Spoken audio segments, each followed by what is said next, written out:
Pancration, the original MMA. The year is 648 BC, ancient Greece. Two men enter a circle of sand with no rules except this: no eye gouging, no biting. Everything else? Fair game. Welcome to Pancration, the world's first mixed martial art, and it was so brutal that even the Greeks thought it was insane. Pancration combined wrestling and boxing into something that would make modern MMA look like a tea party. Fighters would break limbs, choke opponents unconscious, and the crowd would go wild. The legendary Arichion won the Olympic Pancration Championship while literally dying. He choked his opponent unconscious with his legs while his own neck was being broken. He died as the referee raised his lifeless hand in victory. But here's what made Pancration revolutionary. It was the first combat sport to recognize that real fighting isn't just punching or just wrestling. It's everything combined. Pancration fighters developed techniques that wouldn't look out of place in a modern UFC octagon. Ground and pound, submission holds, takedown defense, they figured it all out 2,600 years before the Gracies.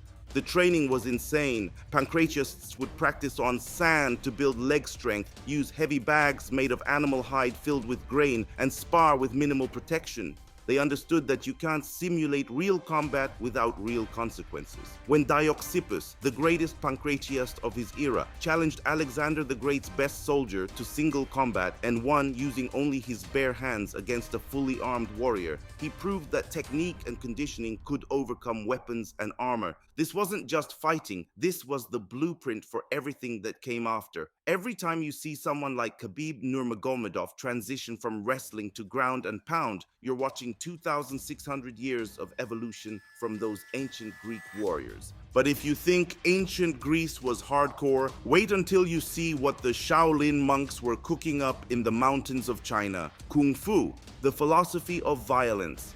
Picture this. 1,500 years ago, a Buddhist monk named Bodhidharma walks into the Shaolin temple and finds the monks too weak to meditate properly. His solution? Create a fighting system so complex it would take lifetimes to master. That's how Kung Fu was born, not as a way to hurt people, but as moving meditation. Kung Fu isn't one martial art, it's hundreds. Tiger style mimics the power and aggression of a tiger, with practitioners developing crushing grip strength and explosive linear attacks. Crane style flows like a bird in flight, emphasizing balance, precision, and attacks to pressure points. Snake style strikes with lightning speed and focuses on finger strikes to vital areas. Mantis style uses rapid, hooking attacks that trap and control opponents. Each animal style taught different lessons about combat and life.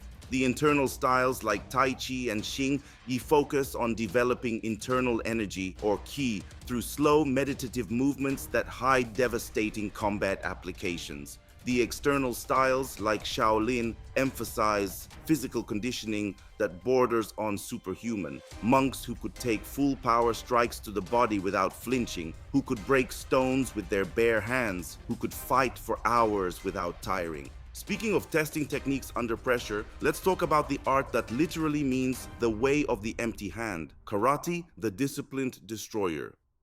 Okinawa, 1600s. The Japanese government bans all weapons on the island. The locals' response? Fine, we'll turn our bodies into weapons. That's how karate was born, out of necessity, rebellion, and pure stubbornness. But here's what most people don't know about karate's origins. It wasn't created by peaceful farmers, as the popular story goes. It was developed by the Okinawan nobility and warrior class who needed to maintain their fighting skills without weapons. They combined native Okinawan fighting methods with Chinese martial arts brought by traders and diplomats, creating something entirely new.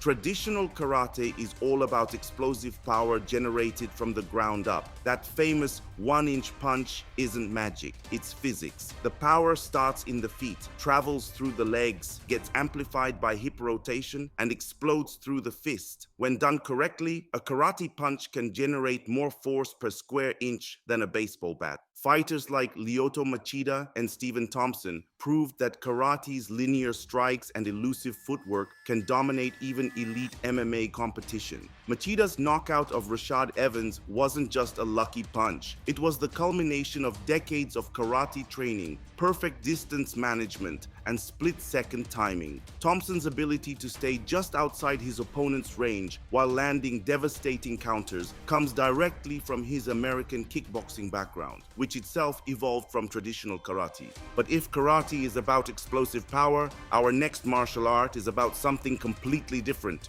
using your opponent's strength against them. Judo. The gentle way of throwing people through the floor. Japan, 1882. A 5 feet 2 inches educator named Jigoro Kano is tired of getting bullied. Instead of learning to punch harder, he creates something revolutionary. A martial art based on leverage, timing, and technique over brute strength. He calls it Judo, the gentle way. Gentle? Tell that to anyone who's been on the receiving end of a perfectly executed judo throw. When Ronda Rousey hip-tossed Alexis Davis and knocked her unconscious before she hit the ground, there was nothing gentle about it. That's the beautiful lie of judo. It looks effortless, but the impact is devastating. Kano's genius wasn't just in creating new techniques, it was in systematizing and refining existing jiu-jitsu methods into a coherent teaching system. He eliminated the most dangerous techniques to make training safer, created a belt ranking system to track progress, and established randori, free practice, as the core of judo training. This allowed students to practice at full intensity without killing each other. The physics of judo are beautiful in their simplicity. Every throw works by disrupting your opponent's balance in one of 8 directions, then using their momentum against them. The timing has to be perfect. Too early and they can recover, too late and they can counter. It's like trying to catch lightning in a bottle, except the lightning is a 200-pound human trying to throw you first. Judo gave us some of MMA's most dominant champions. Fedor Emelianenko's Sambo background is heavily rooted in judo principles.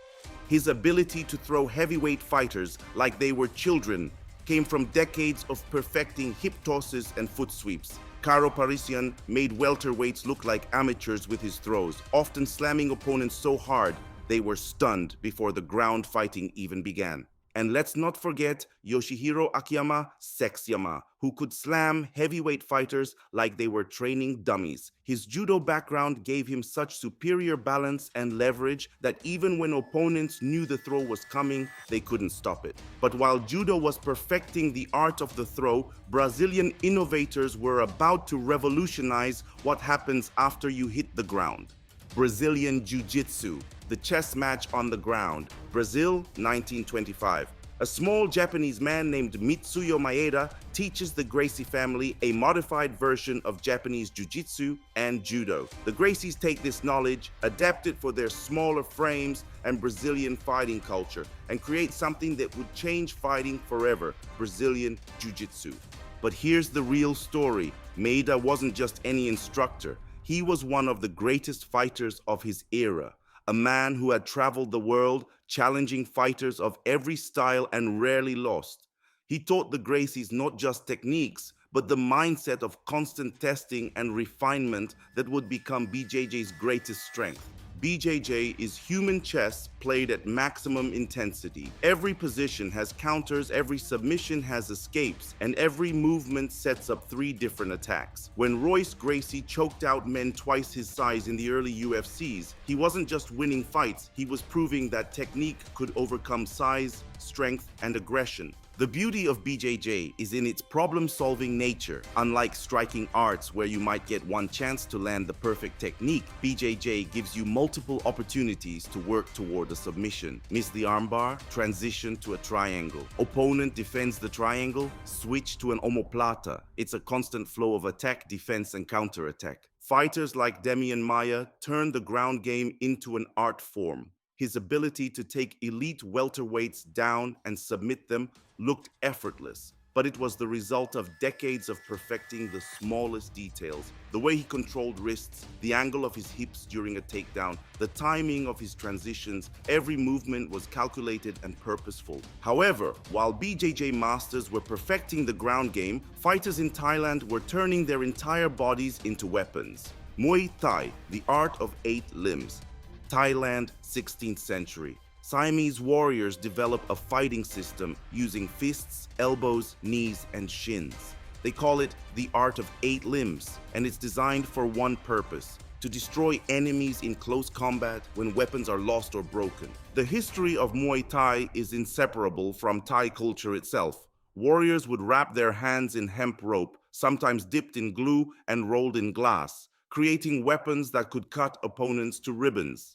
The famous story of Nai Kanum Tom, who fought and defeated 10 Burmese fighters in succession after being captured in war, shows how deeply Muay Thai is embedded in Thai national identity. Muay Thai isn't just about technique, it's about conditioning your body to become a weapon. Thai fighters kick banana trees until their shins become like baseball bats. They do 500 kicks a day until their legs move like whips. They condition their shins by repeatedly kicking heavy bags and pads until the bone density increases and nerve endings die, creating legs that can break ribs without the fighter feeling pain. The training is brutal by Western standards. Fighters start as children, often from poor families who see Muay Thai as their only path out of poverty. They train twice a day, 6 days a week, in sweltering heat with minimal equipment. The result? Strikes that can break ribs, collapse livers, and end fights instantly. Look at Anderson Silva's front kick that knocked out Vitor Belfort. That wasn't luck. That was decades of Muay Thai training compressed into one perfect moment. The way Silva chambered his knee, extended his leg, and drove through the target came from thousands of repetitions in Thai training camps. Or watch how Tony Ferguson uses elbows in the clinch, slicing opponents open like a surgeon with a scalpel. His ability to cut opponents from impossible angles comes from understanding that elbows aren't just strikes, they're tools for creating openings and controlling distance. But while Muay Thai was perfecting striking in Southeast Asia, Western civilization was developing its own approach to combat. Boxing, the sweet science. Ancient Egypt, Greece, Rome. Men have been punching each other for sport since civilization began, but modern boxing, the sweet science, was refined in 18th century England into something beautiful and brutal. The term sweet science was coined by writer A.J. Liebling, and it perfectly captures boxing's paradox. It's simultaneously the most primitive and most sophisticated combat sport. Strip away all the complexity, and boxing is just two people trying to punch each other. But within that simplicity lies infinite depth. Boxing is deceptively simple, hit and don't get hit. But within that simplicity lies infinite complexity. Footwork that allows you to be in perfect position to attack while staying out of range of counters. Head movement that makes you impossible to hit cleanly. Timing that lets you slip a punch by millimeters and counter in the same motion. Distance management that keeps you in your range while denying your opponent theirs. When Floyd Mayweather makes elite fighters look amateur, he's not just faster or stronger, he's operating on a different intellectual level. Every defensive movement sets up an offensive opportunity. Every jab gathers information while inflicting damage. His shoulder roll defense doesn't just protect him, it puts him in perfect position to counter with a right hand. The psychological aspect of boxing is often overlooked. The ability to remain calm while someone is trying to knock you unconscious, to think tactically while under intense pressure, to maintain technique when your body is screaming for oxygen. These mental skills separate good boxers from great ones. Even grapplers like Daniel Cormier use boxing to set up their takedowns. His ability to close distance behind a jab, to use feints to create openings for level changes, and to strike effectively in the clinch all come from his boxing training. The beauty of boxing is in its purity. Strip away all the complexity, and fighting comes down to this. Can you hit your opponent more than they hit you? Everything else is just details. Speaking of fundamentals, let's talk about the most fundamental combat skill of all. Wrestling, the ultimate base. Wrestling might be humanity's oldest sport. Cave paintings show wrestlers grappling 15,000 years ago in France. Every culture developed some form of wrestling because the ability to control another human being is the most basic combat skill, more fundamental than striking, more universal than weapons. But modern wrestling, especially American collegiate wrestling, creates the perfect MMA base for reasons that go far beyond just takedowns. The training methodology of wrestling, the emphasis on drilling until techniques become automatic, the mental toughness developed through brutal conditioning, the competitive mindset that refuses to accept defeat, creates athletes who excel in any combat sport. American wrestling culture is unique in the world. High school wrestlers cut weight, train year-round, and compete in tournaments with hundreds of participants. College wrestlers train twice a day, maintain strict diets, and compete for scholarships worth hundreds of thousands of dollars. This creates a level of dedication and mental toughness that's hard to match. Look at the UFC champions. Daniel Cormier, John Jones, Kamaru Usman, Colby Covington. Wrestlers dominate MMA because they control where the fight takes place. If they want to keep it standing, they stuff takedowns with perfect technique and timing. If they want it on the ground, they take you down and keep you there through superior positioning and pressure. But wrestling isn't just about takedowns. It's about pressure, about making your opponent carry your weight, about grinding them down until they break. When Khabib Nurmagomedov mauled Conor McGregor, he wasn't just wrestling, he was imposing his will through superior grappling, making McGregor carry his weight while systematically breaking him down. Have you punched the like button? Hit the like button with everything you've got. Now, let's explore some martial arts that took different approaches to combat. Aikido, the art of peace that doesn't work in fights. Japan, early 1900s. Morihei Ueshiba creates Aikido, the way of harmony, designed to neutralize aggression without causing harm. Beautiful philosophy, terrible for actual fighting. Ueshiba was a legitimate martial artist who had mastered several traditional jiu-jitsu styles and was known for his incredible strength and fighting ability. But as he aged and became more spiritual, he transformed his art from a combat system into something more philosophical. The problem is that his students often learn the philosophy without the underlying martial foundation. Aikido focuses on redirecting an opponent's energy, using circular movements and joint locks to control without striking. The techniques are based on sound biomechanical principles. If someone grabs your wrist, there are indeed ways to use leverage and timing to escape and control them. The problem? It assumes your opponent will attack in very specific ways and won't adapt when their initial attack fails. Steven Seagal made Aikido look deadly in movies, but when MMA fighters tried to use pure Aikido techniques, they got destroyed. The art works against untrained attackers who commit fully to single attacks, but against skilled fighters who can adapt and counter, not so much. But if Aikido struggles with effectiveness, our next art has the opposite problem. It might be too effective. Krav Maga, military efficiency. Israel, 1940s.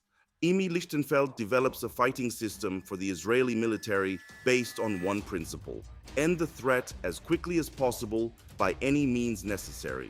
Lichtenfeld's background was perfect for creating a practical fighting system. He was a boxer, wrestler, and gymnast who had fought in street battles against fascist groups in pre-war Europe. When he immigrated to Israel and was asked to train military forces, he drew on his competition experience and real-world fighting to create something entirely focused on survival. Krav Maga isn't a sport, it's a survival system. Eye gouges, groin strikes, throat attacks, weapon defenses, everything is designed for life or death situations. There are no rules, no points, no referees, just survival. The training methodology reflects this philosophy. Students learn to fight through pain, to continue attacking even when injured, to use any available weapon or environmental advantage. The psychological training is just as important as the physical, learning to switch from normal civilian mindset to combat mindset instantly. Now, let's look at an art that combines dance, music, and combat in the most unique way possible.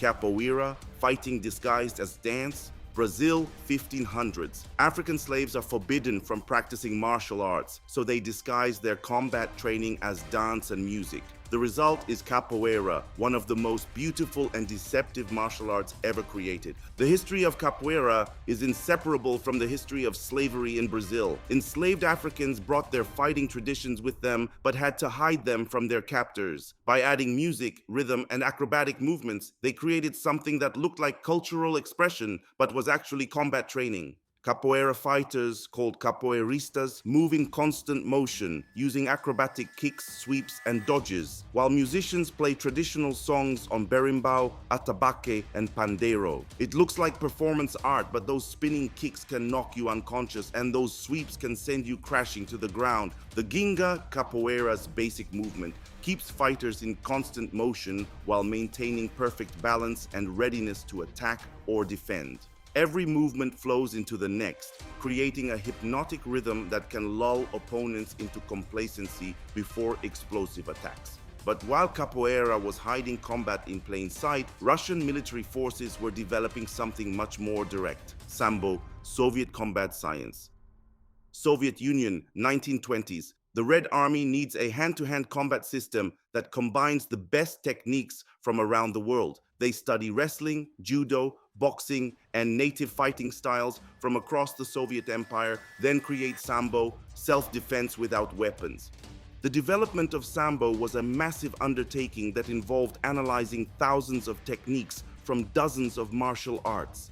Soviet scientists and military experts studied what worked in real combat, discarded what didn't, and created a system based purely on effectiveness. Sambo comes in two flavors: Sport Sambo, which is like Judo with leg locks and more aggressive wrestling, and Combat Sambo, which includes strikes and is basically early MMA. Both versions emphasize explosive takedowns, brutal leg locks, and relentless pressure. The leg lock game in Sambo is particularly advanced. While Brazilian Jiu-Jitsu was focusing on upper body submissions, Sambo practitioners were perfecting heel hooks, knee bars, and ankle locks that could end fights instantly. This gave Soviet fighters a huge advantage in early mixed martial arts competition. Fedor Emelianenko is the perfect example of Sambo's effectiveness. His ability to seamlessly blend throws, strikes, and submissions made him the most feared heavyweight for a decade.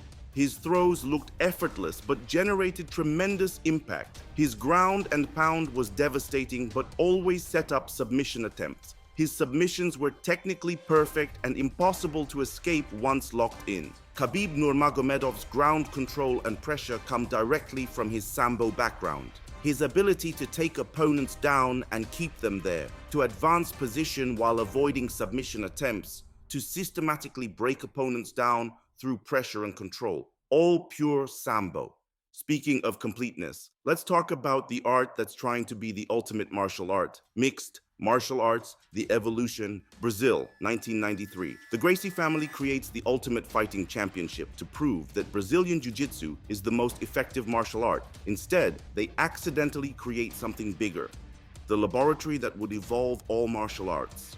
The early UFCs were style versus style competitions: striker versus grappler, wrestler versus submission artist, big versus small. The Gracies expected their jiu-jitsu to dominate, and initially it did. Royce Gracie submitted much larger opponents who had no ground game, proving that technique could overcome size and strength. But fighters quickly learned that specialization wasn't enough. Ken Shamrock added submission defense to his wrestling. Mark Coleman learned basic submission escapes. Strikers like Chuck Liddell developed takedown defense. The evolution was rapid and brutal: adapt or lose. By the early 2000s, the concept of mixed martial arts had truly emerged.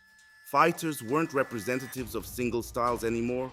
They were students of all styles, taking the best from each discipline and discarding what didn't work under MMA rules. Modern MMA fighters like John Jones, Anderson Silva, and George St. Pierre aren't masters of one art. They're students of all arts. Jones uses Muay Thai clinch work to set up takedowns, wrestling to control position, jiu-jitsu to threaten submissions, and unorthodox striking to keep opponents guessing. His reach and creativity make him dangerous everywhere. Anderson Silva blended Muay Thai striking with Capoeira movement, boxing head movement with jiu-jitsu ground skills. His ability to make elite fighters look amateur came from understanding distance, timing, and the psychological aspects of fighting better than anyone else. Georges St-Pierre represented the evolution of MMA strategy. He didn't try to finish every fight, he tried to win every round. His jab set up takedowns, his wrestling set up ground and pound, his conditioning allowed him to maintain pace for 25 minutes. He turned MMA into a chess match where he was always 3 moves ahead. The beauty of MMA is that it's constantly evolving. New techniques are being developed, old techniques are being refined, and fighters are pushing the boundaries of what's possible in combat sports. The leg lock revolution brought by John Danaher's students, the evolution of cage wrestling, the development of new striking angles, MMA never stops growing. But MMA's greatest contribution isn't technical, it's philosophical. MMA proved that no single martial art has all the answers, that effectiveness matters more than tradition, and that the best fighters are always learning. Kendo, the way of the sword.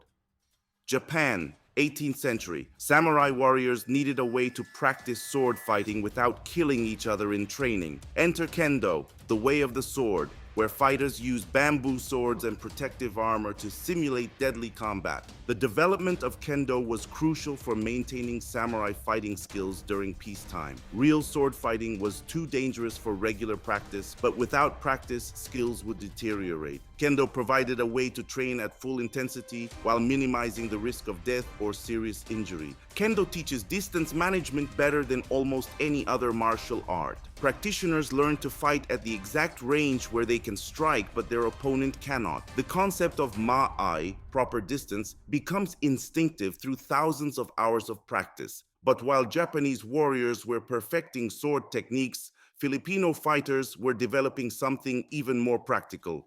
Eskrima Kali, weapons to empty hands. Philippines, pre-colonial era. Island warriors developed fighting systems using sticks, knives, and empty hands interchangeably. Spanish colonizers tried to ban these arts, so practitioners hide the techniques in folk dances and religious ceremonies. The genius of Filipino martial arts is the concept that all weapons are extensions of the same principles. Eskrima, also called Kali or Arnis, teaches a simple but profound concept. The same angles that work with a stick work with a knife, and the same angles that work with a knife work with empty hands. This creates fighters with incredible hand-eye coordination and understanding of angles and timing. The training methodology is unique among martial arts. Students start with weapons, usually rattan sticks, and learn to strike, block, and counter at full speed. This develops reflexes and timing that are impossible to achieve with empty hand training alone. The stick becomes an extension of the body, and practitioners learn to generate devastating power from short distances. Dan Inosanto brought Filipino martial arts to mainstream attention through his work with Bruce Lee. Inosanto showed that the trapping and close-range striking of Kali could complement Lee's Jeet Kune Do philosophy perfectly. The ability to control an opponent's weapons while simultaneously attacking became a cornerstone of Lee's fighting system. Savate, French kickboxing with style. France, 19th century. Sailors and street fighters develop a kicking art using shoes as weapons. Unlike other martial arts that kick with shins or feet, Savate fighters kick with the toe and heel of their boots, creating a unique striking system. Savate emerged from the rough ports and streets of France, where fighters needed to use whatever advantages they could find. The hard leather boots worn by sailors and workers became weapons, and techniques were developed to maximize their effectiveness. The art combined French boxing with kicks, creating a complete striking system. While pure savate is rare in modern MMA, its influence shows up in fighters with exceptional kicking games. The emphasis on using the entire foot as a weapon and the focus on maintaining distance while striking can be seen in fighters who excel at long-range combat. Capoeira, fighting disguised as dance. Brazil, 1500s. African slaves are forbidden from practicing martial arts, so they disguise their combat training as dance and music. The result is capoeira, one of the most beautiful and deceptive martial arts ever created. The history of capoeira is inseparable from the history of slavery in Brazil. Enslaved Africans brought their fighting traditions with them, but had to hide them from their captors. By adding music, rhythm, and acrobatic movements, they created something that looked like cultural expression, but was actually combat training. Capoeira fighters, called capoeiristas, move in constant motion, using acrobatic kicks, sweeps, and dodges, while musicians play traditional songs on berimbau, atabaque, and pandeiro. It looks like performance art, but those spinning kicks can knock you unconscious, and those sweeps can send you crashing to the ground. The ginga, capoeira's basic movement, keeps fighters in constant motion while maintaining perfect balance and readiness to attack or defend. Every movement flows into the next, creating a hypnotic rhythm that can lull opponents into complacency before explosive attacks. But while Capoeira was hiding combat in plain sight, Russian military forces were developing something much more direct. Aikido, the art of peace that doesn't work in fights. Japan, early 1900s. Morihei Ueshiba creates Aikido, the way of harmony, designed to neutralize aggression without causing harm.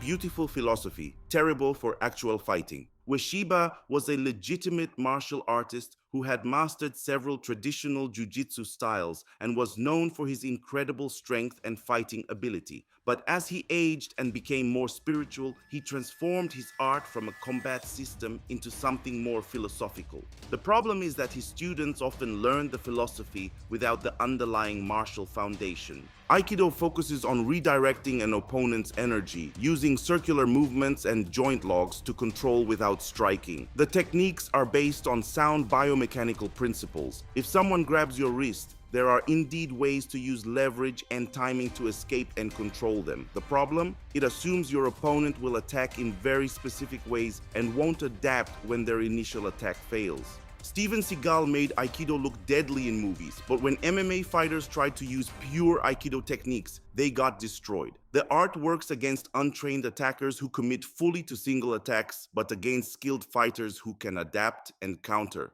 Not so much. But if Aikido struggles with effectiveness, our next art has the opposite problem. It might be too effective. Taekwondo, the art of kicking, Korea, 1940s to 50s. Korean martial artists combine traditional Korean kicking techniques with influences from karate and Chinese martial arts to create Taekwondo, the way of foot and fist. The development of Taekwondo was influenced by Korean nationalism and the desire to create a distinctly Korean martial art.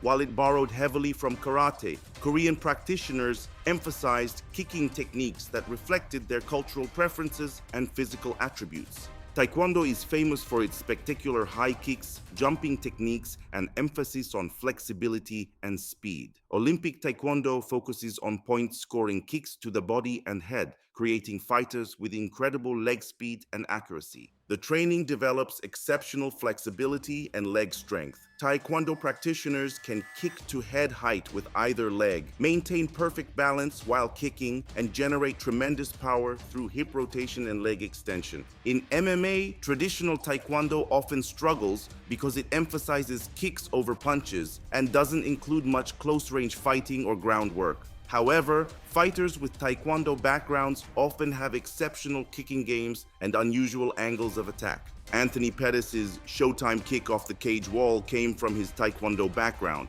His ability to generate power and accuracy from impossible positions, to use the cage as a launching pad for attacks, showed how traditional techniques could be adapted for modern combat. Yair Rodriguez's spinning techniques and ability to kick from impossible angles show clear Taekwondo influences. His knockout of Korean Zombie with a spinning elbow was pure Taekwondo creativity adapted for MMA. The art creates fighters who can end fights with single techniques from unexpected positions. The emphasis on timing, distance, and explosive power translates well to any combat sport, even if the specific techniques need to be adapted. The modern synthesis.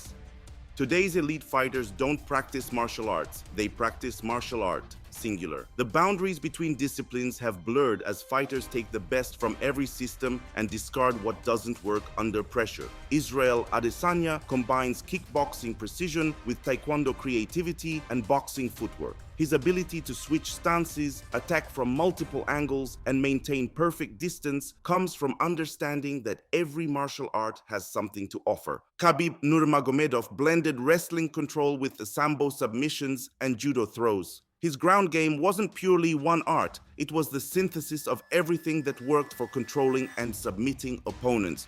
John Jones uses Muay Thai clinch work, wrestling takedowns, karate kicks, and BJJ submissions seamlessly. His reach and creativity make him dangerous everywhere, but it's his ability to blend techniques from different arts that makes him truly special.